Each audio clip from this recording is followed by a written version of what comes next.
उम्रे के हवाले से जो आपने क्वेश्चन किया, सवाल किए है, वो ये है कि हम लोग यहाँ से जब उम्रे पे जाते हैं तो हम रेशों के हवाले से, ट्रांसपोर्ट के हवाले से, टिकटिंग के हवाले से सारी मालूमात लेते हैं, अपने पैकेज लेते हैं और हर बंदे को मिलते हैं जी।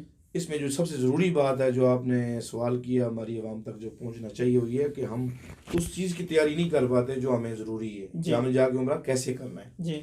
और बहुत से लोग हमने देखे हैं जो अच्छे खासे पढ़े लिखे भी होते हैं, लेकिन उनकी वहाँ ऐसी गलतियाँ होती हैं जिन पे दम लाजिम आ जाता है। थकान है ज़रूरी, एक एहराम बांधना ज़रूरी है, एहराम के बाद उसकी पाबंदियाँ शुरू हो जाती हैं। मिसाल के तौर पे बंदा जानबूझ के कोई शिकार ना करे, कोई चीज़ मारे ना, बाल अपने ना तोड़े जी। तो बीवी खामन के हकूक़ के हवाले से जो मसाइल हैं वो पाबंदियाँ हैं।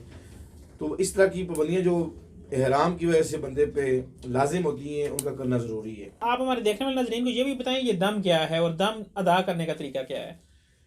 दम ये है कि अगर आपके इबादत में कमी रह जाए, जैसा कि आप हलक करवाने से पहले अपना एहराम खोल दें, या आपने एहराम बांधा हुआ था तो जो चीज़ें आप पे मना थी, किसी चीज़ को मारना, कोई बाल काटना, ये करना, अगर आपने वो पाबंदी तोड़ दी तो आप पर दम वाजिब हो जाता है। और दम वाजिब से मुराद यह कि आप एक बकरा जो होता है, ये जानवर जो होता है, जिस तरह के 1 साल का कुर्बानी के लिए हम जानवर पेश करते हैं, इस तरह से वो आपने सदका करना है और सदका आपने फ़ौरन करना है और वहीं करना है, हरम में करना है। तो उसके बाद आपने दोबारा से उम्रा करना है, मिकात पे जाके दोबारा इनाम बांध के करना है, ताकि वो आपका उम्रा भी हो जाए और आपका जो पहले कमी रह गई थी वो कमी भी आपकी पूरी हो जाए।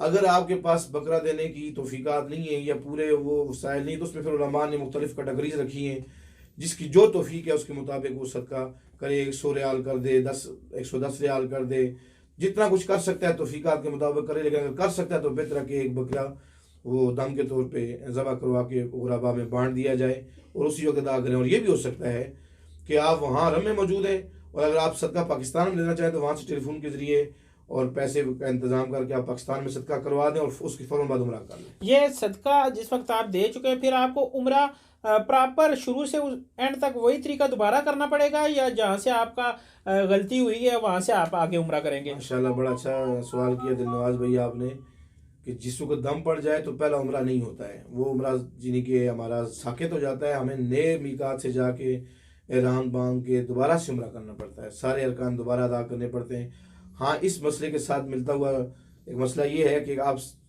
तवाफ़ कर रहे थे खाना काबा शरीफ का, तो आपके अगर 4 चक्कर हो गए थे तो उसके बाद वज़ू किसी का टूट गया तो उलमा ये कहते हैं वो जाके वज़ू करे, किसी से बात ना करे और दोबारा से आके उन 4 चक्करों के बाद 3 चक्कर और लगा ले।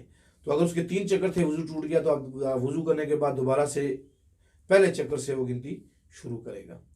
इसी तरह सफ़ा मरवा की सही करते हुए अगर किसी का वज़ू टूट जाए, जितने चक्कर हुए हैं, और उसके बाद जाके वज़ू करे, बात ना करे आके, उसके बाद बाकी चक्कर मुकम्मल कर ले। जी जी। प्रोफेसर उल्लामा नसारुर रहमान ताहिर साहब, और इनसे आपने गुफ्तगू सुनी कि अगर उम्रे के दौरान किसी पे दम वाजिब हो जाए तो उसका तरीक़ाकार क्या है, कैसे वो आप सदका दे सकते हैं और दोबारा अपना उम्रा मुकम्मल कर सकते हैं। जी नाज़रीन, आपने आज की हमारी ये वीडियो यकीनन पसंद की होगी। वीडियो पसंद की तो हमारे चैनल को कर लें सब्सक्राइब और इस वीडियो को शेयर करें ताकि ये जो मुफीद मालूमात है ये और दोस्तों तक पहुंच सके। और कमेंट्स लाजमी किया करें क्योंकि आपके कमेंट्स हमारी हौसला अफजाई करते हैं। हम वीडियो आपके लिए बनाते हैं और आपके कमेंट्स ही हमें बताते हैं कि हमारी वीडियो का म्यार क्या था।